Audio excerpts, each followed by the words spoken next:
Hello and welcome to Social Media, the Ultimate Advertising Machine. My name is Jason Jaskowitz, and I'll be taking you through how social media has become an effective tool for advertising in today's society and a possible way to use advertising and social media in today's world. So, we'll start off with what is social media? Social media is electronic media for social interaction as defined by the book branded How Retailers Engage Consumers with Social Media and Mobility by Bernie Brennan and Lori Schaefer. So basically, it's any interaction on the internet using any source of electronic media.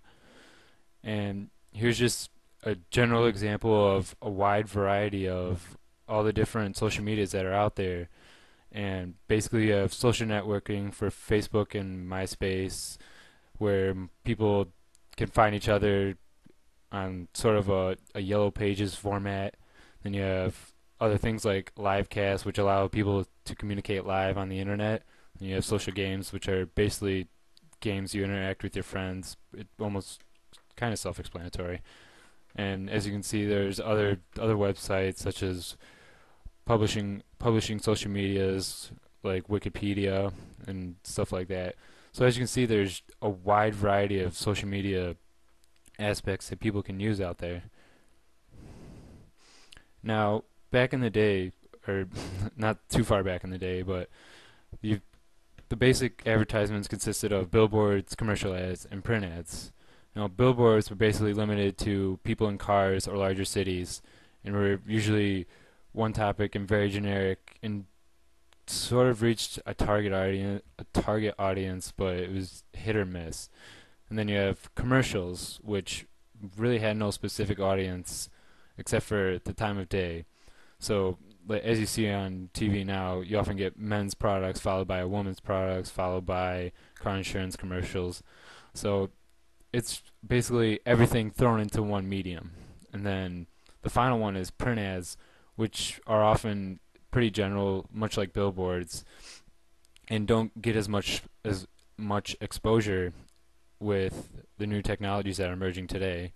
So posters and newspaper ads and other forms of print ads aren't getting the recognition that they should in order to be effective. So social media and advertising have come together and basically formed a near perfect machine for advertising. But why are they so effective? We'll start off with word of mouth. Word of mouth Social media are effective because it allows people to easily share what they've experienced very quickly and very efficiently. So, for instance, Billy just goes to a new restaurant, he types it in on his Facebook account. All of his roughly 400 friends or more already know about that restaurant and can go check it out. Next one is exposure.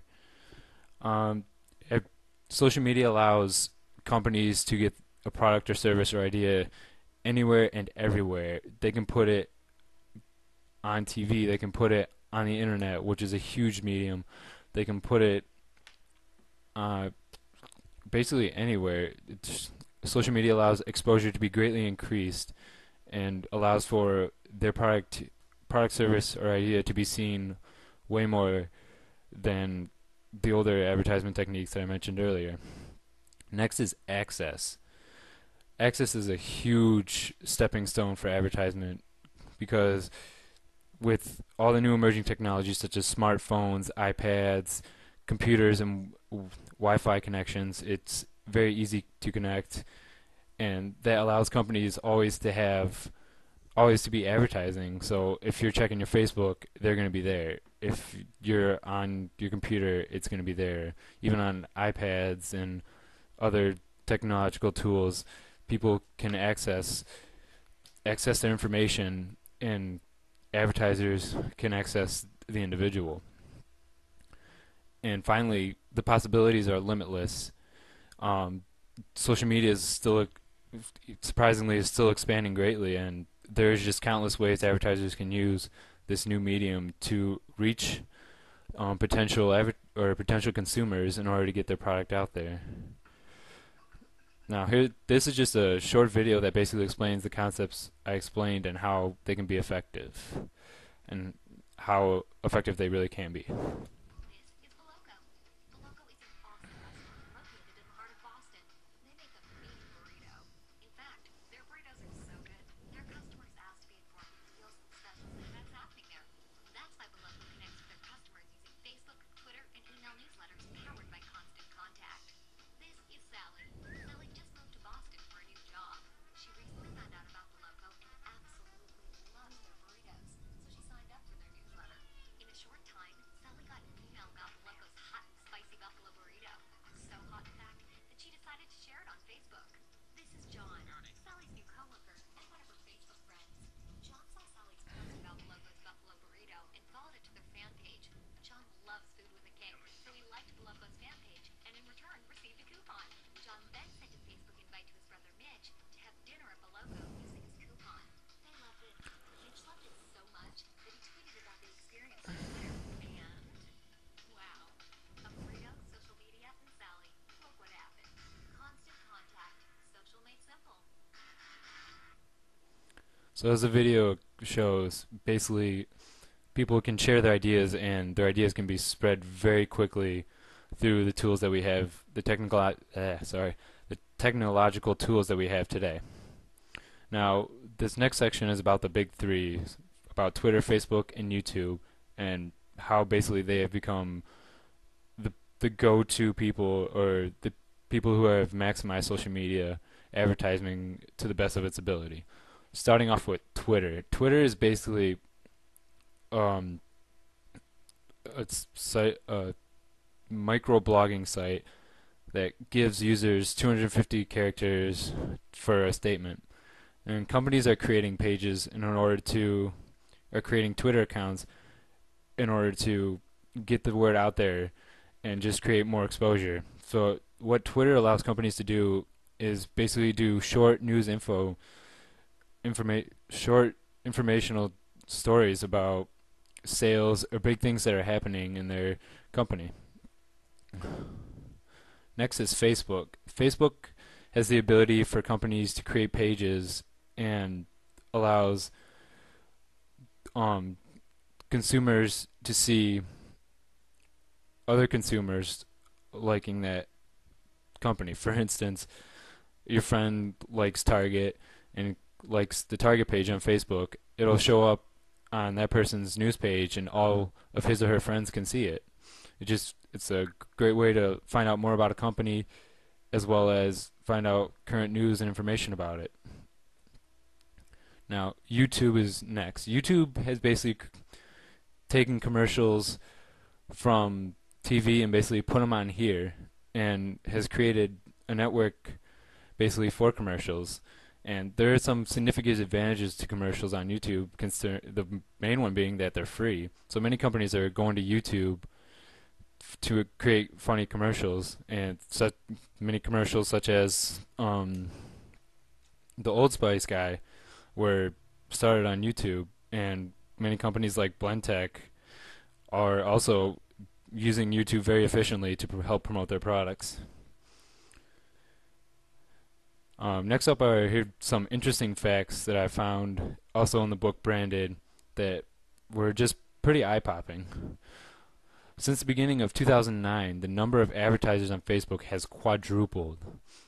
According to Google, Facebook is the world's most popular site, surpassing Yahoo.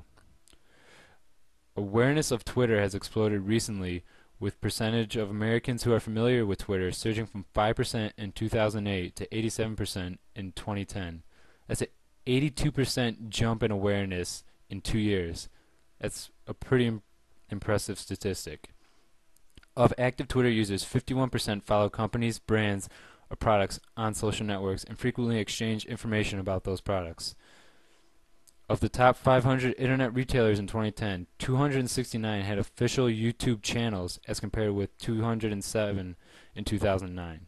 So as you can see, companies are gradually catching on and becoming a part of the social media experience. Now, how can it be used? The idea I came up with was individual endorsement and logo tagging. What I meant by this is many athletes, for instance, today have endorsements. So why not apply an individual endorsement to an individual person and to their profile page? So Facebook is my we'll use Facebook as my medium.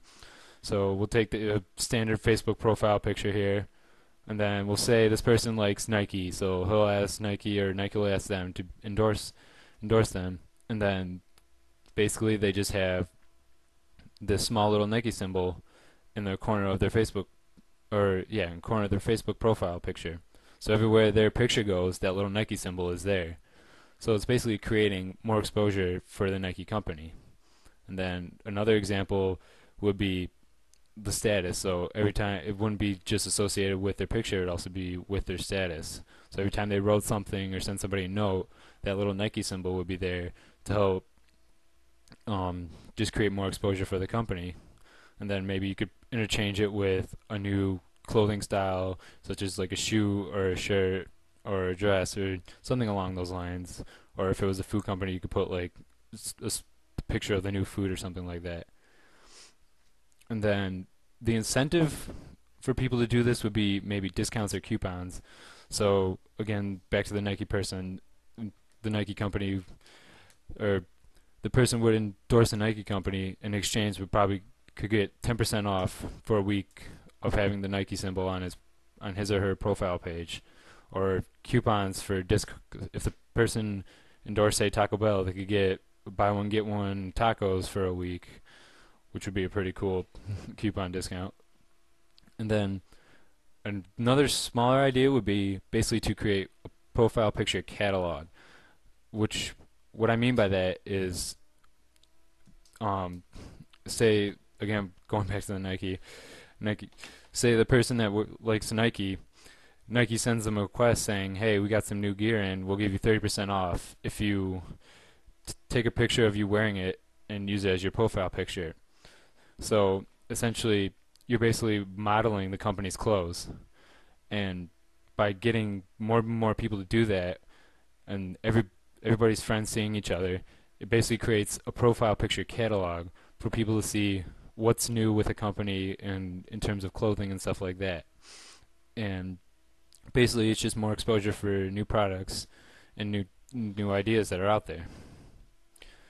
The main problem with this idea is the possibility of overexposure. Um, as the creator of Facebook originally mentioned in the in his in the Social Network movie, he originally didn't want advertisements in Facebook because it would take away the coolness and it would make people unattracted to Facebook. So there would have to be some limitation on this, but the main problem would be overexposure, as this picture demonstrates. Like your eyes are just bouncing all over the place because there are so many different colors and symbols that you really can't um, focus on one idea, and it would just take away from the overall effectiveness of the social network itself. And that's all I have for this presentation. Hope you enjoyed it, and thanks for listening.